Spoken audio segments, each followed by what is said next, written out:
Bonjour, il y a quelques semaines, j'ai décidé de vous montrer comment faire du cerceau, communément appelé hula hoop à la taille. Pour faire du hula hoop à la taille, en tant que débutant, vous avez besoin d'un cerceau assez large, de 85 cm environ, et qui pèse moins d'1 kg. Tic tic. Voilà. Vous pouvez trouver des détails sur les cerceaux pour débutants en m'envoyant un message sur mon compte Instagram que je mettrai dans la barre de description. Et vous pouvez trouver des cerceaux sur Amazon ou via mon fournisseur habituel qui est mon sponsor également. Alors, deux choses principales à savoir donc, par rapport à la taille du cerceau, le poids du cerceau. Il y a d'autres critères également, le positionnement du pied, enfin la posture et puis le mouvement à faire. Par rapport à la posture, vous vous placez comme ça, debout, les pieds écartés et une jambe devant l'autre, ou sinon un pied devant l'autre. En général, c'est le pied sur lequel on prend appui, le pied dominant, ou la jambe dominante qu'on met en avant. Donc vous vous positionnez comme ça, de profil. Ça donne ça, ou ça. Le mouvement à faire, c'est un mouvement de va-et-vient, d'avant en arrière, comme ça. Et ça se fait en fait avec la taille ou le ventre.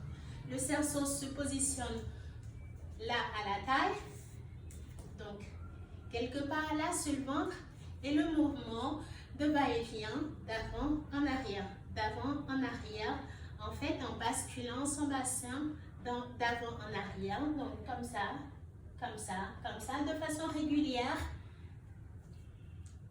comme ça, de façon régulière. Et en fait, chaque fois que votre cerceau viendra toucher votre ventre, vous poussez avec votre taille ou avec votre ventre le cerceau pour qu'il refasse un mouvement circulaire de 360 degrés.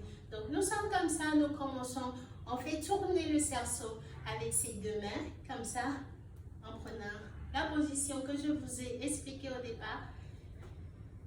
Et puis, on pousse le cerceau avec son ventre. Donc, chaque fois que le cerceau fait un mouvement de 360 degrés et revient devant, c'est notre ventre qui pousse le cerceau pour lui faire refaire un tour complet. Donc, on est là, on indique au cerceau le moment à suivre en le poussant. On peut faire ça sans bouger pour pouvoir voir comment le cerceau réagit autour de notre taille.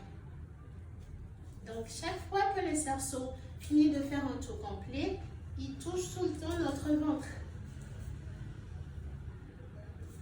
On prend cette posture-là, d'une jambe devant l'autre, pour pouvoir faciliter le mouvement. On peut exagérer le mouvement au début.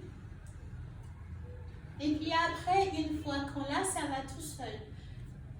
On est obligé dans un premier temps d'aller vite et de pousser vite avec le ventre, le cerceau.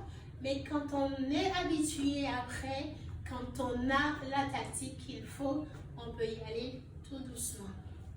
Et puis quand on tourne, quand on fait un tour sur soi, ça permet en fait de garder l'équilibre avec le cerceau. Votre cerceau, il tombera ou il se dirigera vers le bas si vous regardez en bas et que vous n'avez pas encore la méthode adaptée. Donc, pour cela, il faut toujours regarder droit devant soi, avoir la posture, mais ne pas rester rigide. Soyez le plus flexible possible. Et vous pouvez écarter vos bras pour ne pas avoir à toucher le cerceau pour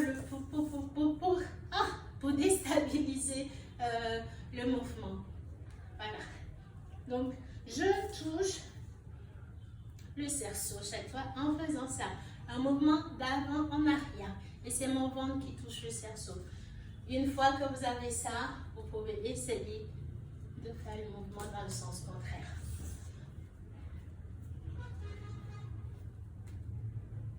Si vous avez des questions, n'hésitez pas à mettre les questions en commentaire ou si vous me suivez sur Instagram, n'hésitez pas commenter ou à m'envoyer des messages privés et je vous répondrai dès que possible.